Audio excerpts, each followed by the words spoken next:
بسم اللہ الرحمن الرحیم۔ جی ہاں، ہمارے جو پاکستانی باہر ملکوں میں مقیم ہیں وہ اپنے اور اپنے نابالغ بچوں کے صدقہ فطر وہاں کے حساب سے دیں گے جہاں وہ عید الفطر گزاریں گے۔ چونکہ نابالغ بچے اپنے باپ کے تابع ہیں، اس لیے ان نابالغ بچوں کا صدقہ فطر بھی وہاں کے حساب سے دینے ہوں گے۔ اور اس مسئلہ کے بارے میں مفتیان کرام کے فتوے بھی موجود ہیں۔ لیجیے علامہ بنوری ٹاؤن کا فتویٰ ملاحظہ فرمائیں۔ سوال: ہمارے جو مسافر بھائی باہر ملکوں میں رہتے ہیں، یہ اپنا صدقہ فطر کس ترتیب سے دیں گے؟ اور ان کے جو نابالغ بچے ہیں، کیا وہ بھی اسی ملک کے حساب سے دیں گے جس میں وہ رہتے ہیں؟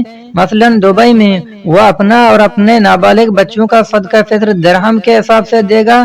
اس سال کتنے درہم دینے ہوں گے؟ جواب: جو پاکستانی دبئی میں رہتا ہے، اگر وہ عید الفطر کی صبح صادق کے وقت بھی دبئی میں ہی ہو اور وہ گندم، جو وغیرہ کی قیمت کے اعتبار سے صدقہ فطر ادا کرنا چاہتا ہو، یعنی اجناس کی صورت میں نہ دے بلکہ قیمت دے، تو وہ اپنا اور اپنے نابالغ بچوں کا صدقہ فطر دبئی کے نرخ کے حساب سے ادا کرے گا، خواہ وہ دبئی میں ہی ادا کرے یا پاکستان میں کسی مستحق کو بھجوائے۔